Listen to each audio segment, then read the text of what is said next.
What about fitting mud flaps to your MG4 to avoid all of the mud splats that come up from the wheels like this?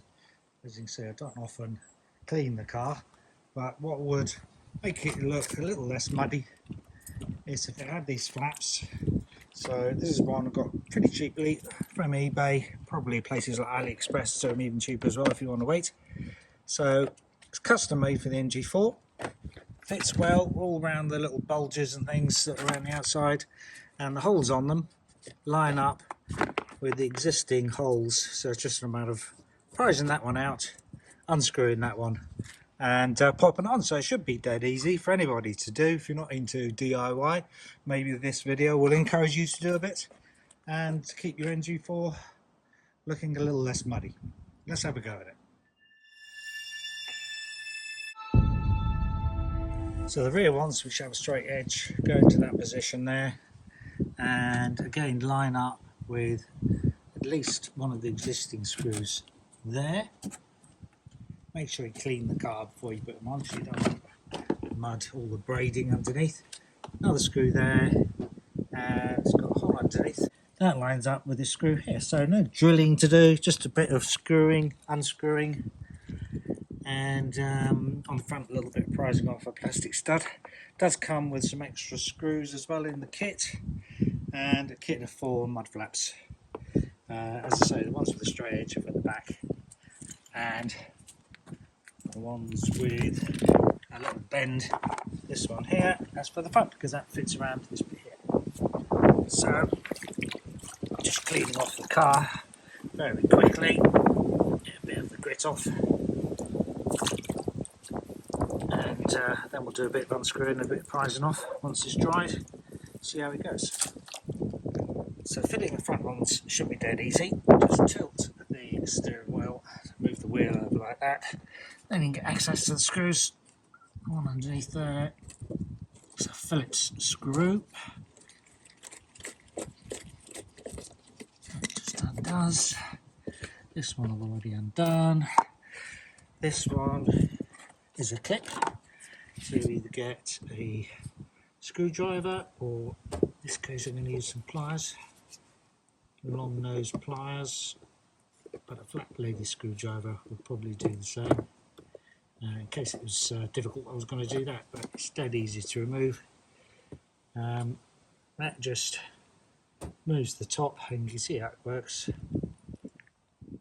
It's a piece of plastic that when you push the top down, it expands the bottom, locks in place into that hole, and then we're going to line up on mud flap and put them back on. I thought I would use a little bit of sealant. You could use silicone, didn't have any black silicone, so I'm going to use some MS polymer, which is a bit stickier, just in case any of the screws come undone, and also might be useful to keep a bit of the mud out. So if I put it under this edge here, and it stops all the mud getting down from the top, sitting behind it. It's all made of plastic though. This is plastic as well, so it's not as if it's going to rust. But yeah, why not? I'll just run the sealant along like that. That one's a bit tighter than before, so just tap it home with a hammer. It's already done. And that is that one done in a couple of minutes. For the rear screws, obviously it's a little bit more difficult getting the screwdriver in because the tyre is in the way. I might just be able to reach it, but well worth getting tools like this. That one is bent end Phillips bit rod. The other thing you could use is a Phillips bit on a 1/4 inch socket on a wrench. You need to jam a bit of paper in there to keep that in.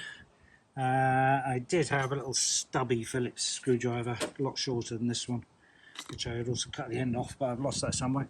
So I think I'm going to use this Phillips bit, which should, yeah, that fits in fine like that.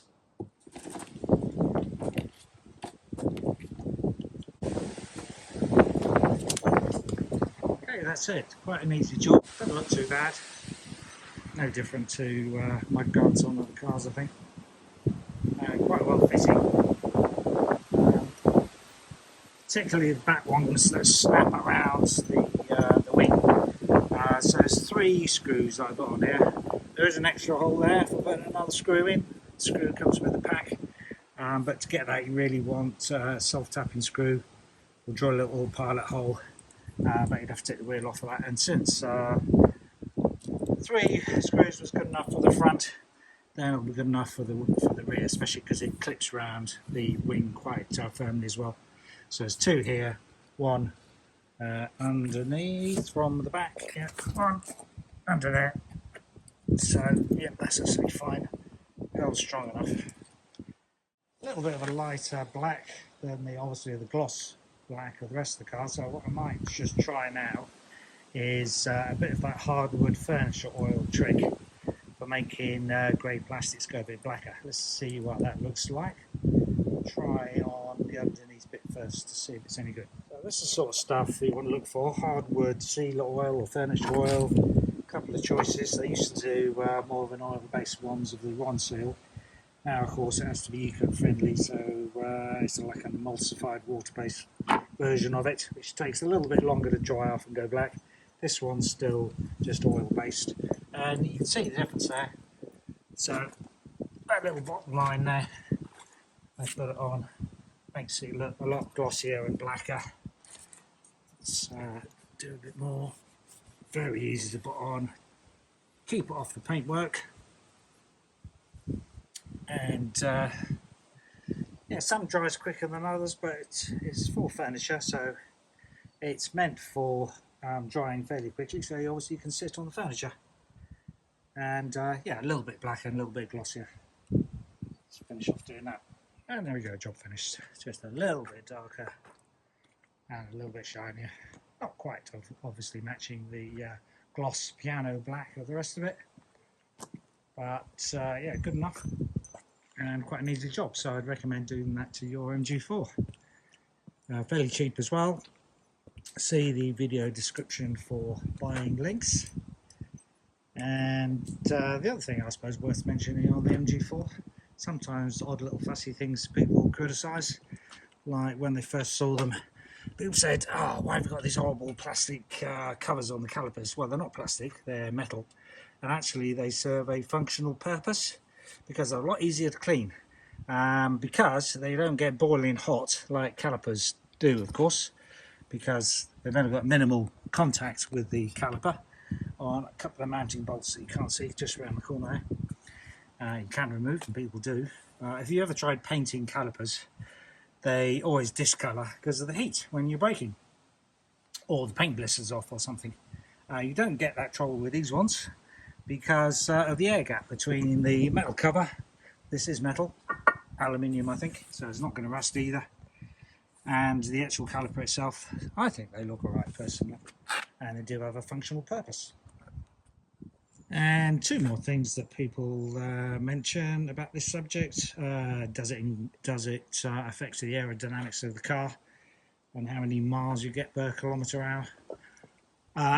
As you can see, the mud flaps don't really stick out beyond the width of the car any more than the standard carbon wheels. Virtually nothing. So the back ones aren't really going to have any effect.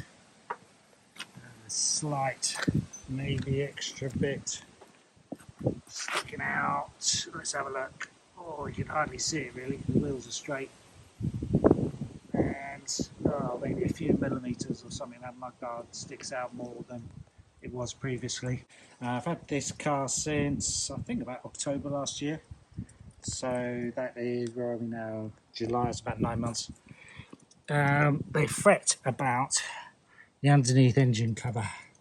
Where is it? You can just about see there, yeah, right in the middle of the screen. Tiny little bulge there. Some people are taking it back to the garage, get them to rectify, blah blah blah. Not sure, doubt it's a deliberate bulge. It might possibly be for air cooling of the rear motor, perhaps. But again, people fret about the aerodynamics of that, and I'm pretty sure that's not going to make hardly any difference at all. People think it acts like a parachute, but of course it's all about cross-sectional area, and hasn't got any worse since I got the car. It didn't really concern me, that's a very tiny amount of bulge. If it concerns you, I would say get underneath and just clamp it back up. Do it yourself. It's a lot quicker than taking it to the garage. But it depends what sort of mindset you've got. If you're good enough to put mud flaps on a car, you're probably good enough to give that some attention if you really want to.